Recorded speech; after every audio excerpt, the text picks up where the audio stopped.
Et bonjour à tous, aujourd'hui je vous propose un tuto découverte sur la librairie CSS Bulma.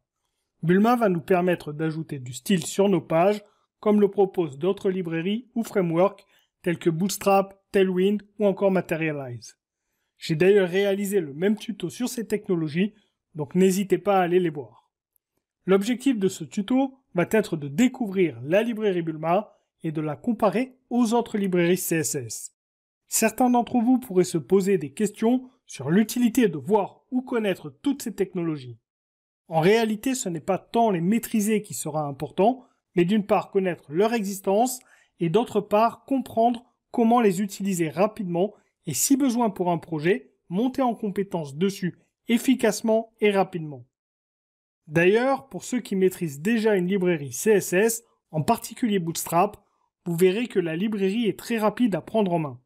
Malgré tout, ces possibilités sont bien inférieures à Tailwind, qui à l'inverse est plus difficile à maîtriser en intégralité. Pour ce tuto, nous allons créer un CV sur une page web basique, ce qui va permettre de voir pas mal d'éléments de base de la librairie. D'ailleurs, je vous invite à répéter cet exercice que nous allons donc faire en copiant d'autres documents ou sites web. Ainsi, vous pourrez monter en compétence par vous-même par la suite. Puisque tout le monde n'aura pas suivi mes précédents tutos, je vais partir de zéro et montrer l'ensemble des actions à suivre pour créer le CV.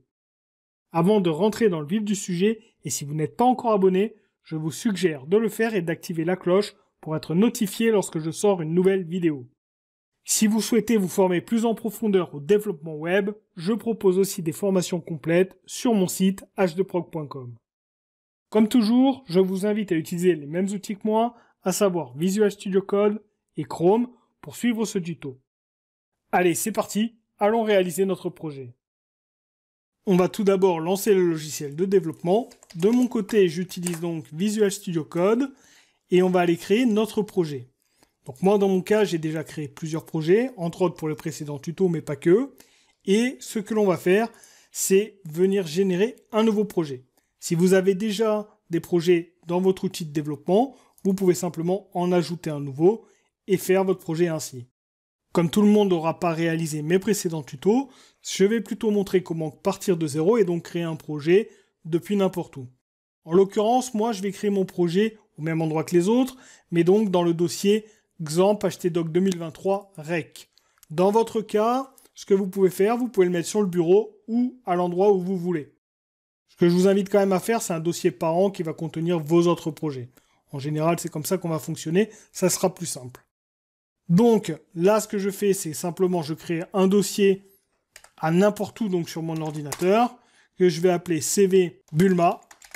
Et ce dossier, il va me rester à le cliquer-glisser dans Visual Studio Code.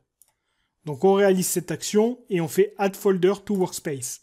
Ainsi, nous avons un répertoire de travail et à l'intérieur, on va pouvoir créer nos fichiers comme index.html, etc.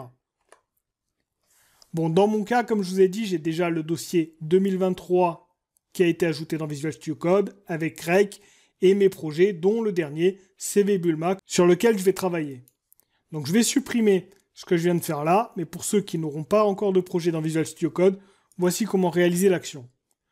Donc maintenant, j'ai mon fichier index.html et on va simplement tester que celui-ci fonctionne en générant déjà une structure de base, donc en marquant HTML et en générant une structure HTML5.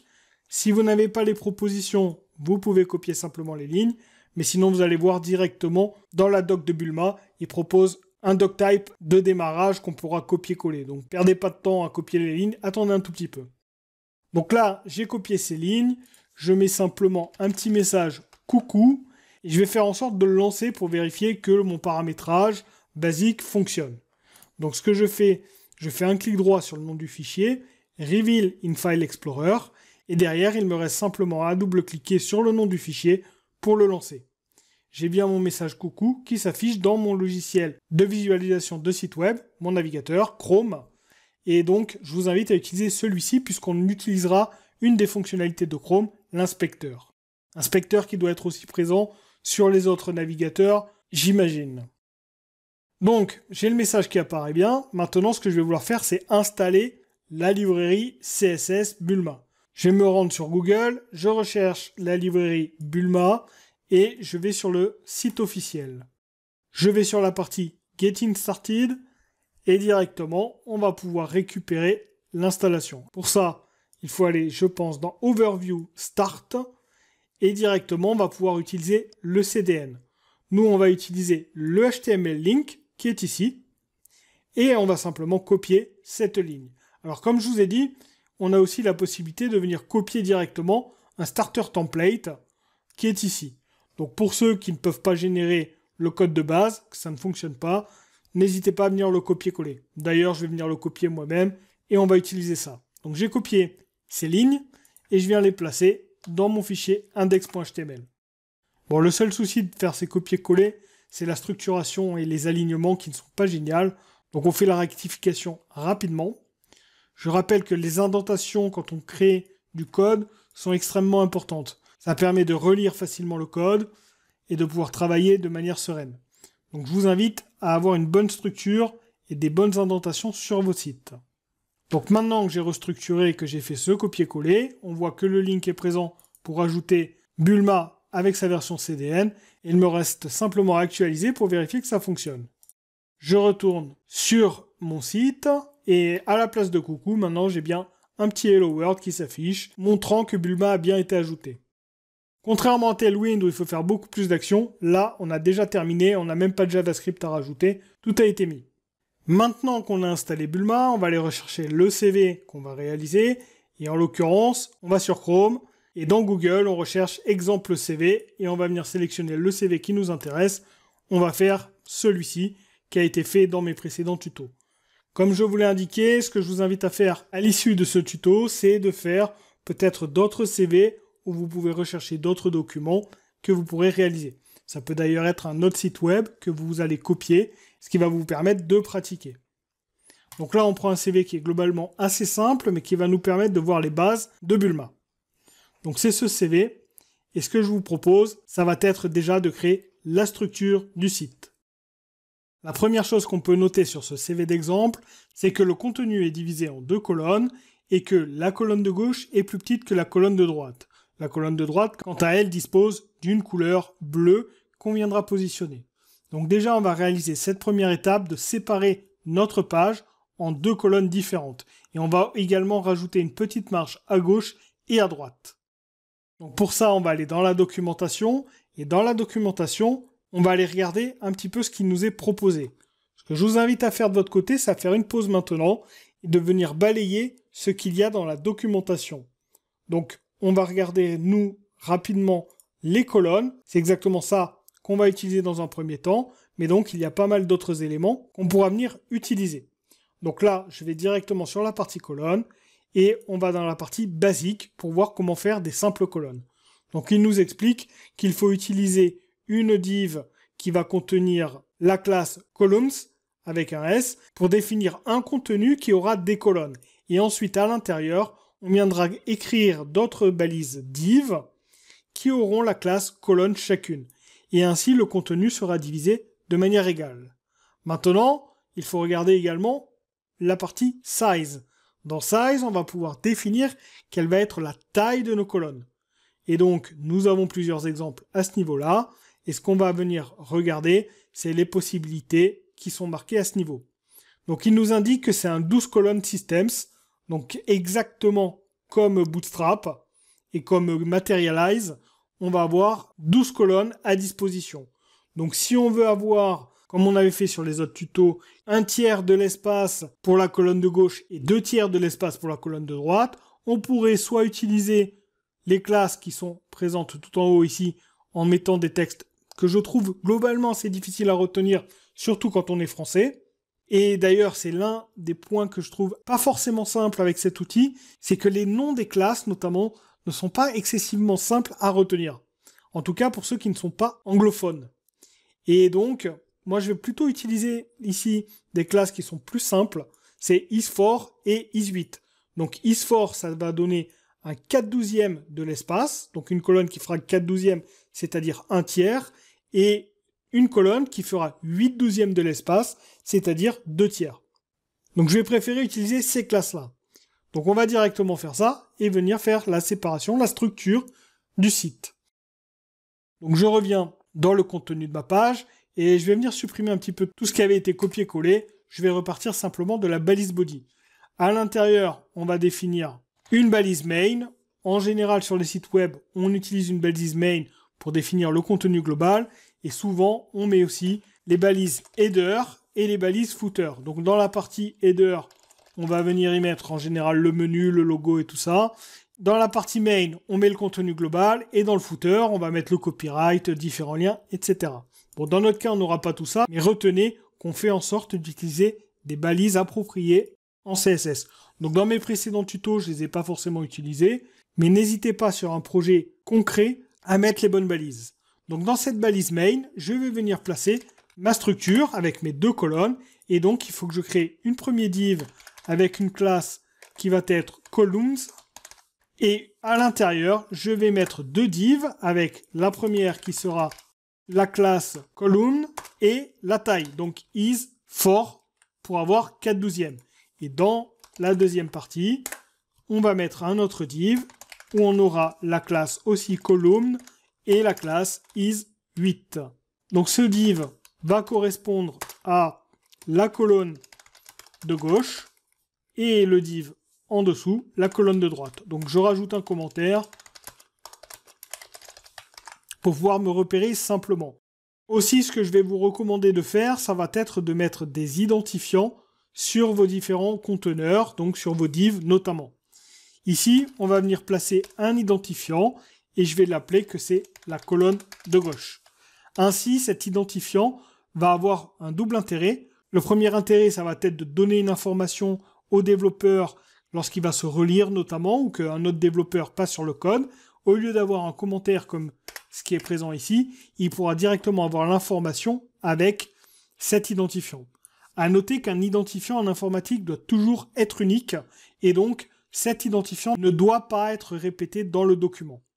Alors ici on est en développement web et en HTML il n'y aura pas de problème à faire cette erreur-là. Mais retenez qu'en informatique, un identifiant doit toujours être unique. Donc on fait les choses correctement, colonne gauche sera dédiée à ce div-là. Et le deuxième intérêt d'avoir un identifiant, c'est que on pourra venir pointer sur ce div pour mettre par exemple du style, et pour ça on pourra aller dans notre CSS et utiliser un dièse colonne gauche pour venir mettre des propriétés CSS si besoin. Également en JavaScript, on pourrait venir travailler sur ce div et on aurait directement l'identifiant à disposition. Donc c'est pourquoi je vous invite vraiment à utiliser ce système d'identifiant sur vos pages web. Je fais la même chose pour la deuxième colonne et je vais marquer colonne droite. Maintenant que j'ai fait ça, je vais y mettre simplement un contenu pour vérifier que ça fonctionne. Je mets lm1 sur la colonne de gauche et je vais marquer lm2 sur la colonne de droite. Maintenant que c'est fait, je sauvegarde et j'actualise sur ma page. Donc j'actualise et je remarque que j'ai bien lm1 et lm2. Ce que je vais faire, c'est ouvrir l'inspecteur en faisant F12 et avec ce petit bouton, je vais pouvoir venir inspecter ce que l'on a réalisé. Donc je clique sur lm1 par exemple et dans la partie de droite qui est ici, je peux venir survoler par exemple ce que j'ai fait au niveau des colonnes. Et je vois bien en survolant ce div que j'ai bien deux éléments, deux colonnes différentes avec des tailles qui me semblent cohérentes. Maintenant, ce que j'ai pas fait, c'est faire en sorte d'avoir une marge à gauche et à droite de mon contenu. Donc on va faire ça, et si on regarde dans la documentation, on va retrouver dans la partie des layouts la possibilité d'ajouter des containers. Donc ça ressemble beaucoup à Bootstrap, d'ailleurs pour le système de colonnes également, ça ressemble beaucoup. Et donc avec le système de containers, on va pouvoir définir des tailles à notre élément. Donc si j'utilise cette classe container directement sur mon main, sur ma balise main, on va avoir rajouté une taille et les informations vont être centrées. Si j'actualise sur la page, vous voyez bien que là, on a eu un petit décalage. On va refaire F12 et vérifier ce que ça donne. Si je survole à nouveau, que je survole columns, on remarque directement que nous avons bien des marges à gauche et à droite. On peut également survoler la balise main contenant la classe container et on voit bien qu'on a des marges en orange, ce qui correspond à tout simplement des margins. On y reviendra un peu plus tard sur le système de marge. Maintenant qu'on a fait cette structuration, ce que j'aimerais, c'est mettre une couleur de fond sur la colonne de droite. Et la couleur qui va m'intéresser, c'est ce bleu. Donc ce bleu, il faut aller le chercher avec un logiciel de dessin. Et souvent, dans les logiciels de dessin, on va avoir un outil pipette pour venir sélectionner la couleur et avoir le code hexadécimal. Bon, dans notre cas, moi j'ai déjà récupéré l'information, je vais venir l'écrire directement. Donc pour rajouter une couleur de fond, dans la documentation, vous verrez qu'il n'y a rien, en tout cas il n'y a pas la couleur qui va nous intéresser. Si on va dans la partie Helpers et Color, on va retrouver un certain nombre de couleurs à la Bootstrap. C'est-à-dire qu'on va avoir des couleurs correspondant au nom Success, Warning, Danger, Info, etc. Et bien sûr, on va avoir que très peu de possibilités à disposition. Donc ce que l'on va faire, c'est venir simplement définir une couleur personnalisée dans un fichier CSS que l'on va créer. Je retourne dans Visual Studio Code, je crée un nouveau fichier que je vais appeler main.css, et dans ce fichier main.css, je vais venir définir ma couleur de fond. Je vais appeler ma classe p_background col droite. Donc je l'appelle p_ pour identifier que c'est une classe que je vais définir moi, donc une classe personnalisée qui va être différente de toutes les classes proposées par Bulma. Donc ça, je l'explique dans tous mes tutos, mais pour bien y faire la différence entre ce qui est proposé par la librairie et ce que moi je vais créer, j'utilise un code que je définis et en général, celui que j'utilise, c'est p_. Vous pourriez mettre n'importe quoi d'autre, peu importe, mais comme ça, lorsque je vais relire mon code, je vais pouvoir identifier très rapidement que cette classe, c'est moi qui l'ai créée. Et également, ici, si vous remarquez, j'utilise un code spécifique pour définir le nom de ma classe. J'utilise du camel case, c'est-à-dire que je mets des mots à la suite avec des majuscules sur la première lettre de chaque mot, sauf la première. Donc vous voyez ici, j'ai mis BG pour background, j'aurais pu écrire background, peu importe. Après, pour la colonne, j'ai mis un C majuscule, et pour droite, j'ai mis D majuscule. Donc ça correspond à une norme de codage utilisée par les développeurs, qui est du camel case. On pourrait également utiliser du snake case, en mettant des underscores entre tous les mots. Donc en faisant ainsi. Bon, ça c'est une norme qui existe, mais qui est très peu utilisée, en tout cas pas dans les programmes directement, mais plutôt pour de la base de données notamment. Donc je crée ma classe personnalisée, et cette classe personnalisée, il va falloir mettre un background color et définir la couleur. Donc si vous le souhaitez, vous mettez n'importe quelle couleur à ce niveau, ou alors on va mettre la couleur de fond voulue, et moi je vais la récupérer rapidement. Le code hexadécimal est celui-ci, vous pouvez l'écrire. Donc maintenant que j'ai défini cette classe CSS, il faut bien sûr que je puisse l'utiliser dans mon fichier index.html. Et pour l'utiliser, il va falloir que j'inclue le fichier CSS dans mon fichier HTML. Pour faire ça, je vais dans la partie header et je vais rajouter une balise link. Je vais indiquer que c'est un rel style sheet et je mets le chemin pour accéder à cette ressource. Cette ressource est présente au même niveau que le fichier index.html. J'ai donc juste à écrire le nom main.css. Je peux d'ailleurs rajouter devant le / pour indiquer que c'est bien au même niveau que l'endroit où est présent le fichier index.html. Donc ça c'est optionnel, mais par habitude je le mets. Maintenant que j'ai ajouté le fichier CSS, je peux utiliser ma classe et donc je copie son nom, p background col droite, et je viens le placer au niveau de la div contenant l'identifiant colonne droite, et ici je mets donc p bg col droite. Je sauvegarde, et si j'actualise sur le site, j'ai bien mis la couleur de fond. Maintenant, ce que j'aimerais faire, c'est travailler un petit peu sur le responsive design, c'est-à-dire que lorsque je vais réduire la taille de mon écran, à ce niveau, j'aimerais que la taille de mes colonnes soit impactée. Alors, ce que propose directement Bulma, c'est que sur un petit écran, les colonnes prennent tout l'espace disponible, et donc, on se retrouve à avoir des colonnes empilées. Donc ça, c'est déjà pas mal que ça le fait, mais ce que j'aimerais peut-être sur un écran moyen, c'est ne plus avoir un tiers de l'espace pour la colonne de gauche et 2 tiers pour la colonne de droite, mais avoir moitié-moitié. Donc on va regarder comment faire ça avec Bulma. On retourne dans la documentation, et si on va regarder, alors je sais plus exactement où c'est, je regarde dans Columns, et on retrouve Responsiveness, ça doit être là-dedans. On va retrouver, voilà, les informations. Donc pour la gestion des colonnes, on peut ajouter du responsive, Donc le responsive, c'est quand la page va s'adapter à la taille de l'écran, donc pour les mobiles, les tablettes ou autres. Et donc là, il nous explique qu'on peut utiliser les suffixes desktop, mobile, tablette, etc. Donc avec ça, on va pouvoir définir des tailles, et je vous montre un exemple. Donc on était sur is4, mais moi, is4, je voudrais que ça apparaisse pour les desktops. Donc je mets is4 desktop. Je mets également is8 pour les desktops. Ensuite, si je suis sur mobile, j'aimerais avoir un is6 tablette plutôt. D'ailleurs, j'ai dit mobile, mais c'est pour tablette. Je veux pareil pour la deuxième colonne. Et par contre, si je suis sur mobile, je voudrais avoir tout l'espace disponible pris par les colonnes. Alors ça le fait déjà, mais on va quand même l'écrire. Je mets is12 mobile. Je le mets sur les deux, et là on va voir que normalement, si on actualise sur le site, on va retrouver sur un grand écran où nous avons bien un tiers de l'espace pour la colonne de gauche et 2 tiers pour la colonne de droite. Si je réduis un petit peu, on va se retrouver à partir de cette taille, sur la colonne de gauche, avoir la moitié de l'espace, et la colonne de droite aussi également. Et si je réduis encore, on va retrouver un empilage des deux colonnes. Encore une fois, n'oubliez pas que dans cet outil, comme dans Bootstrap, le système de colonnes fonctionne avec 12 éléments. Donc si j'ai 6/12 de l'espace, j'ai la moitié de l'espace qui est pris par la colonne. Et si j'ai 12/12 de l'espace, ça veut dire que j'ai pris tout l'espace disponible. Voici donc pour cette première partie et la structuration du site.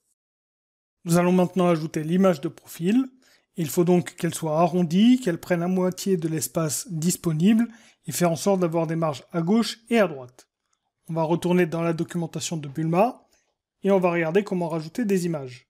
On va ouvrir la partie Elements, regarder dans Images et à l'intérieur on va retrouver les classes à utiliser. Alors pour Bulma, il faut utiliser les figures et utiliser la classe Image et ensuite on peut indiquer la taille.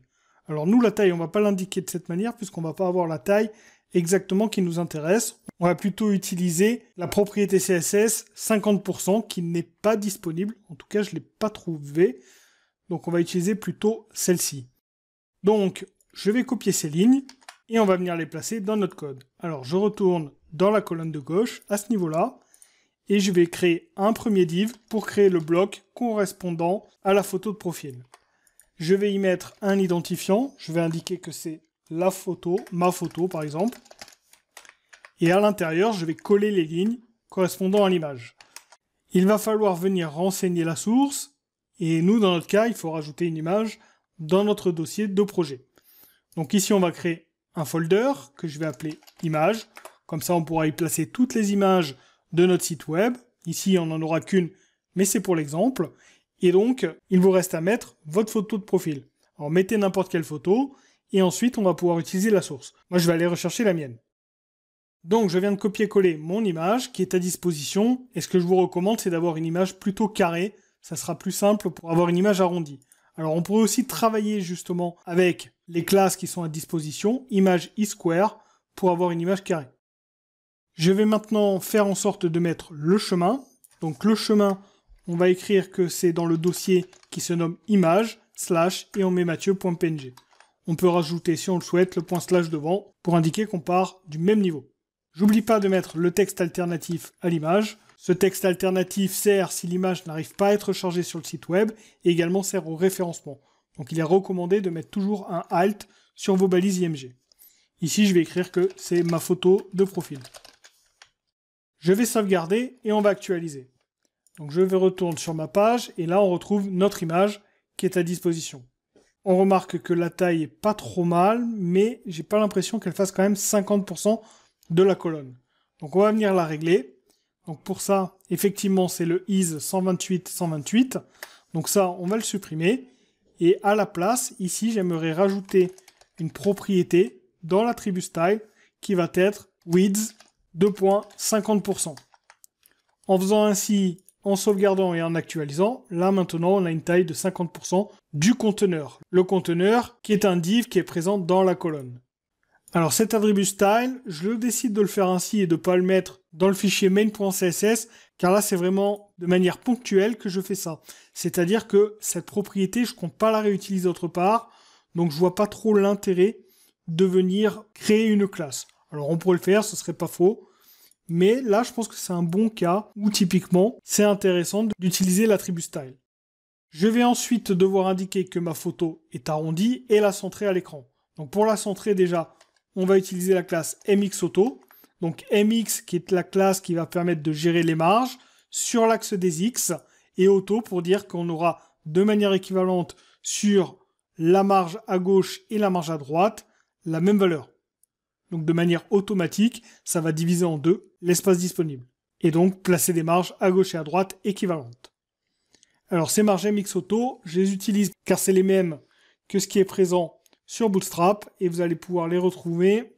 Si on va voir peut-être dans la partie des marges, alors peut-être dans Helper, Spacing, et ici effectivement on retrouve donc la description des marges. Donc M pour les margins, donc les marges extérieures, et Padding avec P pour les marges intérieures. Ces marges vont avoir un impact notamment sur le style apporté au conteneur. Je vais prendre un exemple. Si on veut que la marge dispose de la même couleur de fond que le conteneur, alors on utilisera un padding. Si au contraire on veut que la marge n'ait pas la couleur de fond, on utilisera plutôt un margin. Donc un margin va permettre de faire un décalage extérieur et un padding, un décalage intérieur du contenu du conteneur. Et donc ensuite on retrouve la valeur pour le top, le right, le bottom, le left, et surtout donc l'axe des X avec left et right, et Y pour top et bottom. Et ensuite, on n'a plus qu'à mettre les différentes valeurs à disposition, et vous avez les suffixes qui sont présents ici pour savoir la taille qui va être rajoutée. Je vais sauvegarder et actualiser pour vérifier qu'on a bien déplacé l'image, et il nous reste à la mettre en arrondi. Donc on va retourner dans la partie des images, donc dans Element Image, et je regarde, il me suffit de rajouter la classe isRounded sur l'image. Donc je copie cette classe, que je viens mettre dans la balise IMG, je mets classe, et je mets isRounded. Je sauvegarde et actualise, et on en aura fini pour cette image. On va peut-être réaliser une dernière action, c'est décaler un petit peu l'image de la bordure en haut. Donc pour ça, je vais venir mettre la classe mt-2 par exemple. Alors je vais pas la mettre d'ailleurs plutôt ici, je vais la mettre au niveau du div conteneur, celui-ci. Donc je mets mt2 et si j'actualise, j'ai fait ce petit décalage. On va rajouter aussi une petite bordure de fond tout autour du CV. Et alors il n'y a rien pour gérer les bordures dans Bulma, mais par contre, on va pouvoir utiliser la classe box qui va simplement faire une box avec une ombre portée tout autour. Et je pense qu'il y a aussi une bordure de définie. Donc je vais utiliser cette classe que je vais mettre directement sur la balise main. Donc là, je mets box. Je sauvegarde et actualise.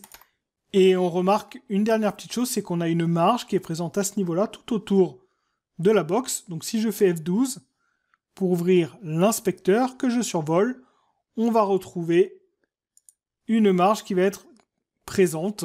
Donc c'est ce qu'on voit en vert. Alors on voit pas mal de choses, mais on voit qu'il y a un padding qui est présent et on va le supprimer. Donc pour ça, je vais retourner ici au niveau de mon main et je vais marquer que je veux supprimer la marge en mettant P-0. Donc padding avec la valeur 0. Je sauvegarde et actualise et je vais avoir supprimé les marges tout autour. Nous allons maintenant réaliser le bloc contact et pour ça on va rajouter des icônes, du texte, un titre qu'il faudra styliser par ailleurs. Donc on va retourner dans la documentation de Bulma et on va aller regarder dans la partie Elements Icons comment rajouter des icônes. Alors il nous conseille d'utiliser plusieurs librairies pour ajouter des icônes et celle qu'on va choisir c'est Yonicon pour ce tuto car plus loin il nous explique qu'avec Yonicon on peut faire des choses supplémentaires que vous avez ici.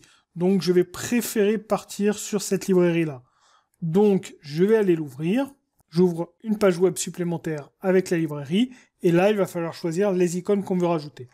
Avant cela, on va s'occuper déjà de mettre le titre, donc le titre contact, et ensuite, on va voir comment ajouter ces icônes et ce texte.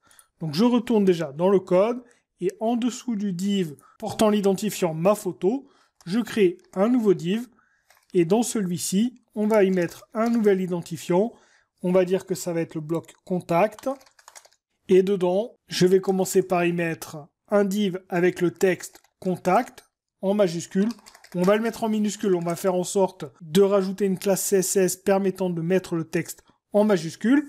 On va voir qu'il y a quelque chose de disponible. Et donc, on va aller regarder les classes CSS à ajouter. Si on va regarder dans la partie des helpers, dans typographie, on va voir ce qui est proposé. On va trouver des classes permettant de gérer les tailles. Donc nous, dans notre cas, on va avoir pas mal de tailles différentes à utiliser pour tous les textes du CV. Je vais par exemple prendre le isSize4 qui permet de mettre une taille de 1.5 REM. Donc je copie cette taille-là que je viens placer à l'intérieur de l'attribut classe. On va continuer en mettant le texte en gras. Donc je pense qu'on va trouver ça également à la suite. On le retrouve à ce niveau. As text weight bold.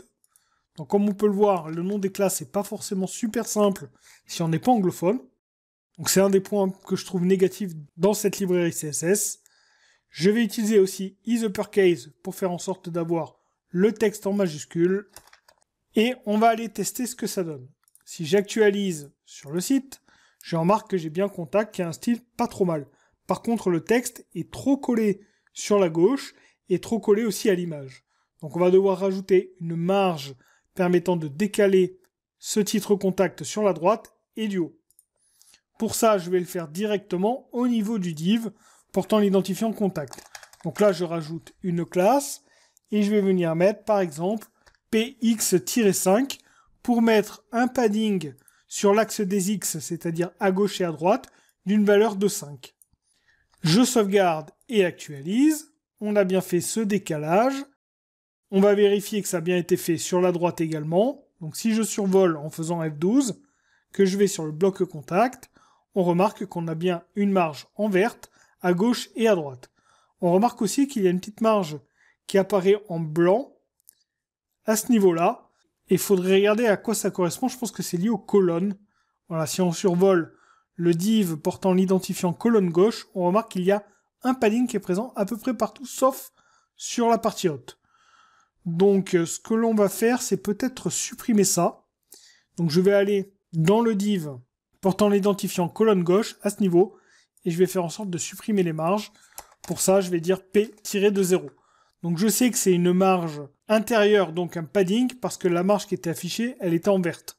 Donc, on aurait pu le voir également dans les propriétés CSS en dessous. Donc là, je viens de mettre un P-de-0, et normalement, je vais avoir supprimé cette marge-là. Alors, ce qui se passe par contre, c'est que maintenant, l'image est à nouveau collée en haut de la colonne de gauche. Alors, on va remettre une nouvelle marge. On avait mis MT2 à ce niveau, et on va peut-être passer sur un MT5. Je pense qu'il y a des superpositions de conteneurs. Je ne vais pas trop chercher dans le détail pourquoi l'image apparaît de cette manière-là, mais si je mets simplement un MT5, on voit là que j'ai fait le décalage. Mais maintenant, j'ai supprimé toutes les marges au niveau de ma colonne de gauche. Par contre, je vais faire la même chose tant qu'à faire sur la colonne de droite, où je remarque que là également, il y a une marge verte. Donc je vais la supprimer. Donc pour ça, je vais mettre P-de-0 directement au niveau du div portant l'identifiant colonne droite. Ici, je vais écrire P-de-0. On verra plus tard pour améliorer après le design. Le texte apparaît bien haut. Je trouve ça un petit peu étrange quand même. Il y a peut-être une marge négative qui est présente. Si je survole colonne droite, bon, je vais pas perdre trop de temps là-dessus. Ce que vous avez qu'à faire, si vous êtes intéressé, vous recherchez pourquoi. Ici, le texte apparaît au-dessus et vous le mettez en commentaire. Ça pourrait être sympa de le partager. Je vais pas y perdre trop de temps. On remettra simplement, nous, de notre côté, une marge plus tard sur le contenu. Donc là, je reviens sur ma colonne de gauche. J'ai fait un petit décalage en rajoutant un padding autour de Contact. Et j'ai l'impression qu'il n'est pas suffisant. Alors, on a quand même mis un PX5, ce qui est une valeur assez importante. Et je trouve que le décalage est vraiment pas énorme. Si on va voir peut-être au niveau des spacing, on va retrouver, il y a une valeur supplémentaire. Donc dans Bootstrap, ça s'arrête à 5. Ici, on a un PX6 pour mettre un 3 REM. On va aller l'utiliser. Donc je peux mettre un PX6, je sauvegarde et j'actualise. Et là, le décalage est bien plus sympa. Alors bien sûr, on pourrait aussi créer nos propres paddings dans notre fichier CSS. Je ne vais pas le faire, je vais me concentrer à utiliser les marges proposées par l'outil. Aussi, je voulais rajouter une petite marge pour décaler un peu le texte de l'image. Donc là, on peut rajouter peut-être un margin top et mettre une valeur 2, 3 par exemple. Je sauvegarde et actualise, et là on a fait ce petit décalage supplémentaire. On peut le vérifier comme toujours en survolant le bloc en question, et on remarque qu'on a une marge en verte qui correspond au padding, et une marge en orange qui correspond au margin. Maintenant qu'on a fait le titre, on va rajouter les icônes. La première que j'ai besoin, c'est un téléphone, on aura besoin d'un mail et d'une icône pour la localisation. Donc je retourne sur Icon et je vais chercher ici un téléphone, j'écris phone, et directement je retrouve le code à disposition.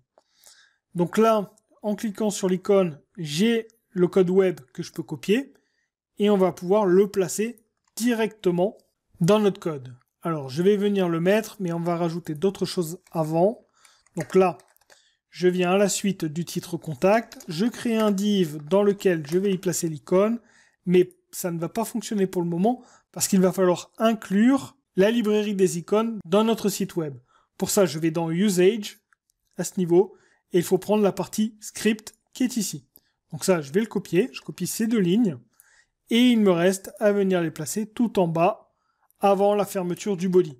Donc en général, quand on rajoute du script dans ces pages web, on le fait à la fin pour laisser le temps au HTML de se charger pour qu'ensuite le JavaScript qui va venir apporter des modifications au document se fasse. Et pour ça, donc, on attend que le HTML soit chargé.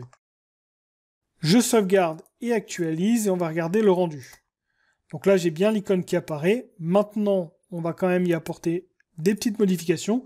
Si je retourne dans la documentation de Bulma, dans Element Icon, on remarque qu'il conseille de mettre le tout dans un span avec la classe icône. Donc c'est ce qu'on va faire. Je vais copier ce span et je vais encadrer mon icône qui est ici. Donc je le mets à l'intérieur, je sauvegarde et actualise, et là on a mis notre icône.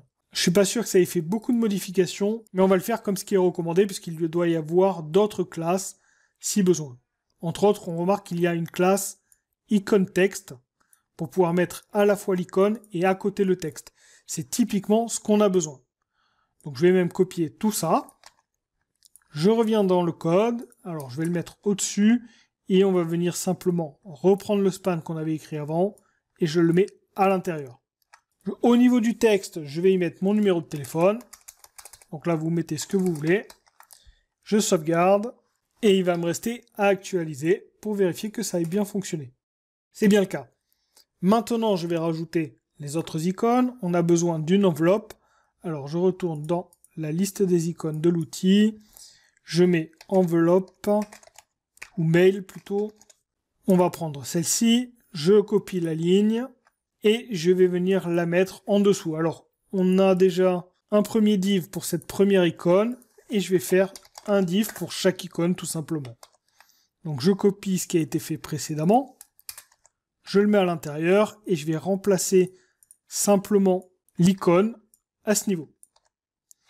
On change le texte et on va mettre son adresse mail. Vous mettez là ici la vôtre. Je sauvegarde et actualise. On a mis l'adresse mail et il me reste à mettre la localisation. Pour ça, je retourne à nouveau dans Icon. Je mets loca et je trouve par exemple une boussole ou ça. C'est pas trop mal. Je copie. Et on fait la même opération. Je crée un div. À l'intérieur, je vais y mettre ce que l'on a fait précédemment. Donc le span. Je remplace l'icône correspondante et j'y mets le texte. Donc là, je vais mettre Toulouse 31 France. Il me reste à sauvegarder et à actualiser et on aura fini pour la partie contact. Nous allons continuer le CV et nous allons terminer la colonne de gauche. Donc pour ça, on va réaliser la partie profil, où on ajoutera un titre ayant le même design que le titre contact, et un petit texte en dessous. Ensuite, on fera la partie langue en rajoutant les textes et les progress bars, et enfin la liste de compétences. Allons réaliser toutes ces actions dans Visual Studio Code. Donc je retourne dans le code, et on va rajouter un nouveau bloc à la suite de la colonne de gauche. Alors comme on peut le voir, on commence déjà à avoir pas mal de lignes de code, et on ne sait pas exactement forcément retrouver simplement la fin de la colonne de gauche. On pourrait se tromper au niveau de la fermeture des divs. Donc ce que je vais faire, c'est rajouter un petit commentaire et je vais marquer fin colonne gauche. Et je vais faire pareil pour la colonne de droite. Comme ça, quand je retournerai sur mon code plus tard, j'aurai les informations très rapidement. Maintenant que j'ai fait ça, ce que je veux, c'est rajouter un nouveau bloc à ce niveau et donc rajouter un div. Dans ce div, on va lui mettre un identifiant que l'on va appeler profil, ou plutôt bloc profil. Je vais venir inscrire le texte du titre, donc je mets un div en mettant à l'intérieur que c'est le profil, et ce que j'aimerais, c'est utiliser les mêmes classes que le design qu'on a fait pour le titre contact. Donc je récupère toutes les classes qui sont à ce niveau, et je viens les mettre en dessous. D'ailleurs, ça me fait penser qu'il faudrait aussi que je prenne les classes du bloc conteneur ici, du div ID contact. Donc je prends aussi ces classes, et je viens les mettre dans le bloc profil. Il me reste à rajouter le texte de la partie profil, et là je vais la copier-coller, j'avais préparé un texte sur mes autres tutos, je vais mettre le même. Dans votre cas, vous mettez le texte que vous souhaitez correspondant à votre profil. J'en ai terminé pour ce bloc, on va actualiser pour regarder ce que ça dit. J'ai bien le bloc profil avec un design qui me semble cohérent. Maintenant, je rajoute le bloc contenant les langues et les progress bars. Donc je fais pareil, je copie ce div que je mets en dessous, je vais l'appeler que c'est le bloc des langues, je laisse le même design pour ce bloc, au niveau des classes pour le titre, je le laisse également, je marque que c'est le bloc des langues, le titre langue, et à l'intérieur du div correspondant au contenu, on va mettre des progress bars. Alors avant ça, je vais mettre là aussi des commentaires pour la fermeture des différents blocs. Ici, je vais marquer fin bloc contact. En dessous, je vais mettre fin bloc profil. Et à ce niveau, fin bloc langue. Donc pour les progress bars, si on regarde le CV d'exemple, ce que l'on souhaite, c'est faire en sorte d'avoir deux colonnes, comme on a fait pour la structure du CV. Donc je vais faire exactement la même chose. Je vais faire une colonne de gauche ayant un tiers de l'espace du conteneur de la colonne, c'est-à-dire de cet espace ici. Et pour la partie de gauche, je ferai 2 tiers de l'espace. Donc tout ça, on l'a déjà vu. On va simplement le refaire dans ce div. Donc à l'intérieur de ce div, je vais indiquer les classes column avec un S. Et on va mettre le contenu. Alors, je vais inscrire le premier div avec la classe qui sera column. Et on va dire la taille qui sera is4 pour avoir 4/12 de l'espace. J'y mets le texte, on va écrire français. Je mets ensuite la deuxième colonne qui va contenir la progress bar et qui sera une taille de is8. Donc je vais aller chercher comment faire des progress bars dans Bulma. Donc je reviens dans le code de Bulma et normalement il y a une partie progress bar qui est ici. Et on va copier simplement le code de la progress bar qui est en bleu, celle qui est là. Donc je copie celle-ci, je retourne dans mon code et je viens placer la progress bar. On va changer par contre la valeur pour la langue français. Je la maîtrise totalement, je mets 100%, une value de 100% pour cet attribut. Je sauvegarde et on va regarder le rendu.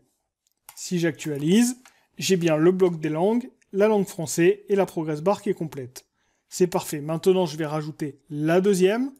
Et si on duplique le code directement, qu'on a fait pour français, on va voir que ça ne va pas fonctionner directement. Il va falloir rajouter une classe supplémentaire au niveau des columns.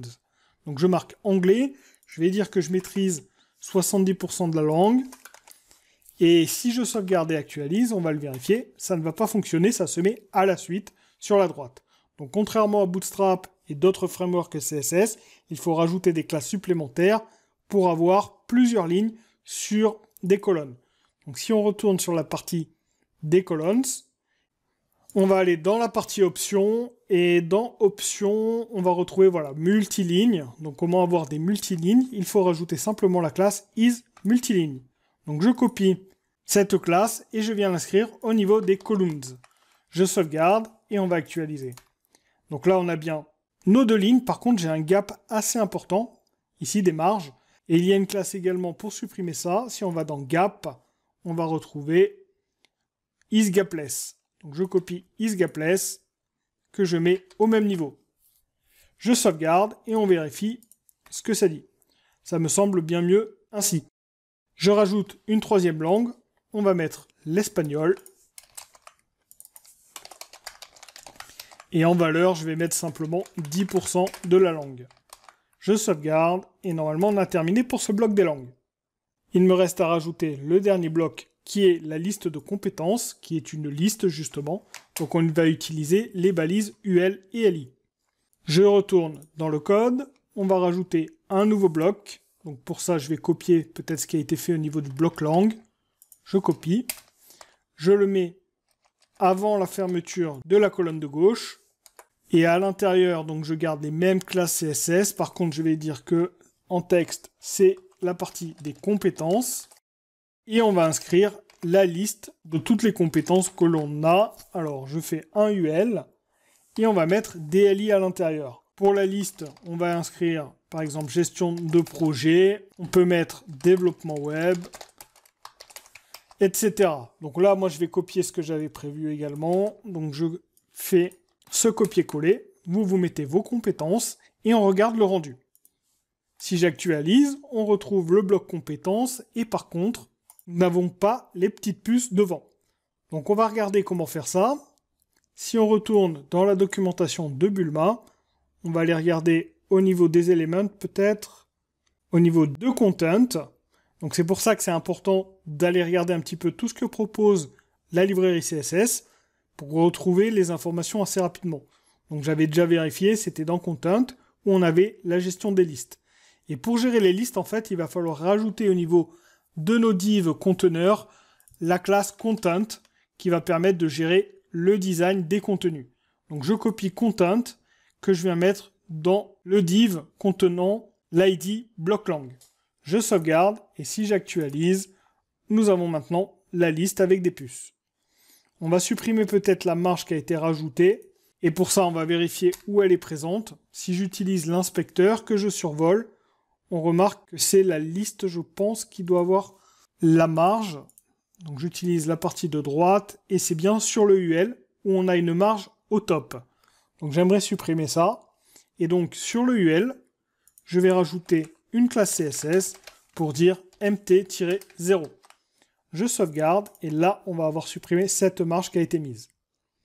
Maintenant, ce que l'on peut faire également, c'est rajouter la classe content au niveau du bloc de chaque partie. Alors je remarque d'ailleurs ici que c'est pas le bloc langue. J'ai fait un copier-coller assez rapidement. Je vais marquer que c'est le bloc des compétences. Et je vais marquer aussi le commentaire à ce niveau. Fin bloc compétences. Je mets donc ce que j'ai dit, la classe CSS content sur tous les divs contenant les blocs. Même si ça va pas forcément avoir beaucoup d'impact sur tout ce qu'on a fait avant, autant avoir une structure qui est similaire sur tous les blocs. Je sauvegarde et on regarde le rendu final de la colonne de gauche. On va maintenant réaliser la colonne de droite et ce que je vous invite à faire, c'est peut-être à mettre sur pause la vidéo, essayez de le faire par vous-même et ensuite vous regarderez comment je réalise cette colonne de droite. Donc de mon côté, je vais commencer. On analyse déjà qu'il faut rajouter un premier bloc où on va mettre le nom et prénom, on va indiquer notre type de profil, et ensuite, on aura un bloc formation à réaliser et un bloc expérience professionnelle. D'ailleurs, comme je l'ai fait pour les autres tutos, je ne rajoute pas la partie bénévolat et centre d'intérêt que vous pouvez rajouter si vous le souhaitez. Donc je retourne dans Visual Studio Code et on va faire ce bloc avec le nom-prénom. Donc on va partir dans la colonne de droite et dans cette colonne de droite, on va créer un premier div avec un identifiant qu'on va mettre le bloc nom par exemple. Je mets à l'intérieur un premier div avec le texte. On va mettre Mathieu Gaston. Donc vous mettez votre nom, prénom. Et ensuite en dessous, je vais indiquer mon profil. De mon côté, je suis formateur en informatique. Je sauvegarde et on regarde le rendu. Si j'actualise, donc j'ai les textes. Et comme on avait dit, on a le problème sur les marges. J'espère que certains d'entre vous auront donné l'information de la raison. Mais là, on va simplement résoudre le problème. Et pour ça, je vais venir mettre une classe CSS, une marge, au niveau du bloc nom. On va indiquer simplement la marge mt-5 pour faire un petit décalage. Et comme on l'a vu précédemment, je rajoute la classe content directement. Je sauvegarde et actualise, et on a fait ce petit décalage, qui est peut-être pas forcément suffisant. On va essayer mt6, peut-être, je sauvegarde, et ouais, ça me paraît un petit peu mieux. Maintenant, ce que j'aimerais, c'est décaler aussi le texte un petit peu de sur la gauche, et on aura la même chose à faire pour tout le contenu. Donc ce que je vais faire, c'est plutôt venir au niveau de la colonne de droite, à ce niveau, et rajouter peut-être une marge en padding left, ou un padding X, pour avoir à la fois à gauche et à droite, avec une valeur qui sera, par exemple, de 3. Je sauvegarde et actualise, et on a fait ce petit décalage, qui est peut-être pas suffisant. Là aussi, je vais mettre un padding 4. Ouais, ça change pas grand-chose. Bon, à vous de voir. Moi, je vais rester sur un padding 4, peut-être. Ou alors, ça serait bien d'avoir équivalent à ce qui a été fait sur la colonne de gauche, et pour ça, il faudrait un PX de 6. On va mettre PX 6. Si ça vous convient pas, vous pouvez le changer. Maintenant, je vais mettre les textes en plus grand. Donc là, il me faut rajouter une classe au niveau du nom-prénom. Et on va revérifier comment utiliser les tailles. Si je vais dans Helper, dans Typographie, je vais retrouver les différentes tailles. On va peut-être utiliser isSize2. Donc je copie cette valeur et je mets dans l'attribut classe. Je fais en sorte aussi d'avoir le texte en majuscule. Si vous vous rappelez, c'était isUppercase. Et également en gras, c'était asTextWeightBold. Alors comme je vous l'ai dit, c'est assez compliqué forcément de se rappeler de ces classes. Je sauvegarde. Et si j'actualise, j'ai le texte en gras, en plus grand. Et il me semble pas trop mal. On fait la même chose pour formateur informatique. Je vais utiliser isSize3 peut-être, pour l'avoir un petit peu plus petit. Je fais en sorte de l'avoir en uppercase. Et je pense qu'on va pas le mettre en gras, celui-ci. Je sauvegarde et actualise. Ça me paraît pas mal. Maintenant, on rajoute le bloc formation. Donc on va créer un nouveau bloc. Alors peut-être, je vais mettre là aussi un commentaire pour indiquer que c'était fin bloc nom. Et en dessous, je crée un nouveau div avec l'identifiant bloc formation. On va indiquer directement la classe content. Et si on a besoin de marge, on le rajoutera après. Je vais mettre le titre déjà. Donc pour le titre, on va peut-être récupérer ce qui a été fait précédemment pour les précédents titres, c'est-à-dire ceux qui sont là. Comme ça, on aura la bonne taille à disposition. Donc je copie cette valeur que je mets à ce niveau. Alors peut-être qu'on va pas le mettre en gras d'ailleurs, on va regarder. Donc je mets isSize4, isUppercase. Et si j'actualise... Alors, il faudrait peut-être mettre le contenu. Je vais inscrire que c'est formation. Et si j'actualise, on a bien le texte. Alors, ce que j'aimerais par contre, c'est avoir la couleur de fond qui soit en blanc.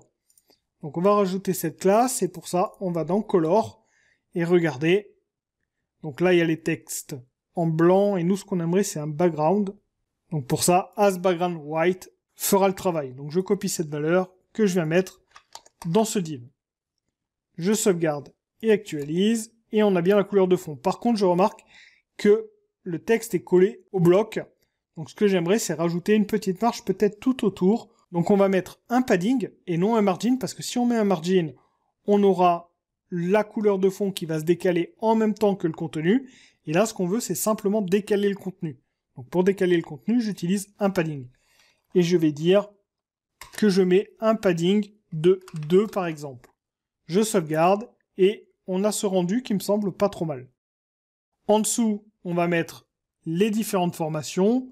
On a le titre de chaque formation qui est en gras un petit peu plus gros que la localisation de la formation. Et en dessous, on a une liste. Donc on réalise toutes ces actions. Je le fais pour la première. Donc là, je vais mettre un div qui va contenir toutes ces informations.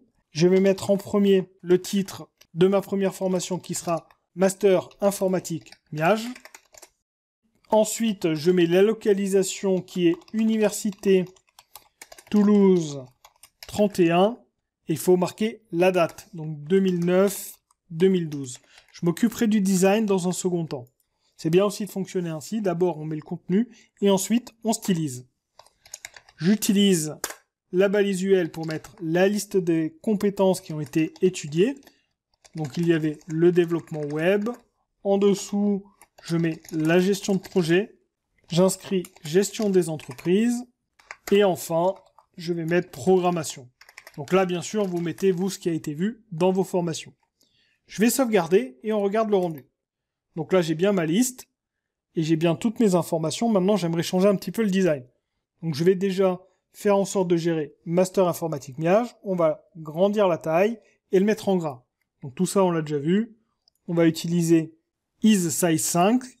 Donc classe, je mets isSize5 et on le veut en gras. Donc j'utilise asTextWeightBold.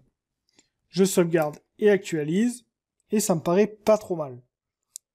Par contre, ce que je remarque, c'est que le contenu en dessous, en particulier sur le titre et sur la localisation, n'est pas aligné avec le texte formation. Donc ce que j'aimerais, c'est faire ce petit décalage, et pour ça, il faut que je rajoute une classe dans ce bloc en disant un padding left de 2. Donc comme ce qui a été fait sur la classe au-dessus pour le titre formation. Alors je peux pas centraliser ce P-2 au-dessus, car tout simplement si je fais ça, la couleur de fond va se décaler en même temps que le décalage du contenu. Donc c'est pareil, là je suis obligé de le faire aux deux niveaux, donc même si ça duplique un petit peu le code en mettant 2 fois le padding à la suite, je peux pas le centraliser au-dessus. Donc là je mets simplement un padding left, si on a besoin d'un padding tout autour, on fera la modification. Je sauvegarde et on regarde le rendu, donc j'ai fait le décalage, maintenant les textes sont bien alignés. Je stylise Université Toulouse, donc pour ça, je vais utiliser un isSize6, donc classe isSize6. Je sauvegarde et j'actualise. Alors isSize6, j'ai l'impression qu'en fait c'est la taille de base. On peut peut-être le vérifier, je ne sais pas s'il l'indique. On va voir, isSize6, c'est 1 REM, donc effectivement, ça sert pas à grand chose de l'inscrire puisque c'est la taille de base. Je vais l'inscrire quand même, si jamais on veut le changer plus tard. Et par contre, ce que j'aimerais, si on regarde, c'est mettre la couleur grise sur le texte correspondant aux années.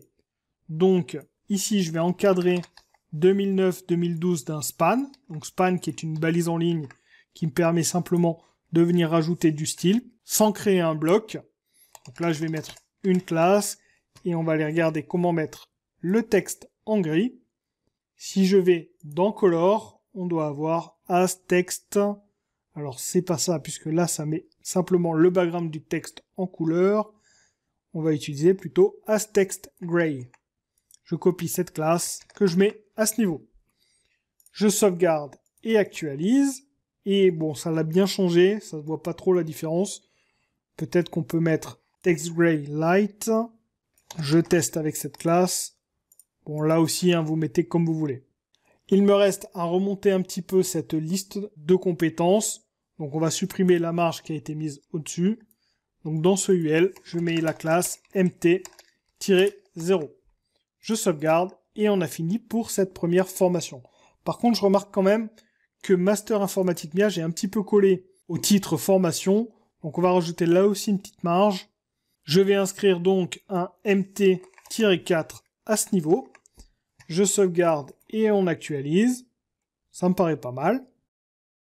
Je vais maintenant rajouter la deuxième formation. Et pour ça, je vais rajouter peut-être un identifiant à ce niveau pour dire que c'était la formation 1.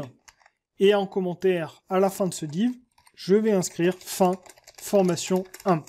Comme ça, je peux venir faire un copier-coller de ce div-là pour mettre une deuxième formation. Donc je vais mettre formation 2 et fin formation 2.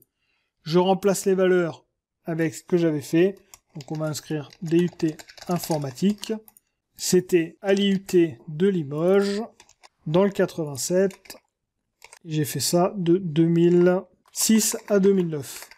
En compétences, on va en laisser que 2, développement web et programmation. Je sauvegarde et si je regarde le rendu, j'ai bien rajouté cette formation. Maintenant, il me reste à mettre le bloc correspondant aux expériences professionnelles. Et si on regarde en termes de design et de contenu, on a exactement la même chose que ce qui a été fait pour les formations. Donc je vais dupliquer ce que l'on a fait en prenant directement le bloc formation qui est à ce niveau. D'ailleurs, je peux mettre un commentaire à ce niveau en marquant que c'est fin bloc formation. Et comme ça, je peux venir faire ce copier-coller plus simplement. Bon, on remarque aussi que dans Visual Studio Code, on a ces petites lignes qui permettent de nous montrer la structuration. Donc je copie ce bloc formation, à ce niveau. Je vais marquer que c'est le bloc expérience pro. Je vais indiquer en titre à ce niveau-là que c'est expérience professionnelle. J'ai oublié un S. On va mettre pour la première expérience pro le titre expérience exp 1 par exemple. Je vais mettre la valeur formateur et créateur d'entreprise. Encore une fois, vous mettez ce que vous avez fait. Dans ce cas, c'était à H2Prog, c'est-à-dire à domicile. Et je fais ça depuis 2019 jusqu'à maintenant. Dans la liste des choses que je réalise, bon, on va simplement mettre formation, développement web et formation programmation. Encore une fois, vous mettez ce que vous faites. Je remplace le commentaire en mettant fin expérience 1. Et avant de faire la suite, je vais juste vérifier le rendu. Donc je sauvegarde et actualise. J'ai bien le titre qui est inscrit. La première expérience pro est mise. Donc il m'en reste, je vais en mettre 2 de plus. Et pour le faire, je le fais très rapidement. J'en ai terminé pour la réalisation de cette colonne de droite. Je vais vérifier le rendu. Donc je sauvegarde et actualise. Et j'ai bien mis toutes les informations. Au niveau du rendu final, ça me semble pas trop mal, donc je vais m'arrêter là pour ce CV. Je vous remercie d'avoir suivi cette vidéo. Si vous l'avez appréciée, n'hésitez pas à mettre un petit pouce, à la commenter, et si vous avez besoin de plus de formations, n'hésitez pas à aller voir mon site h2prog.com.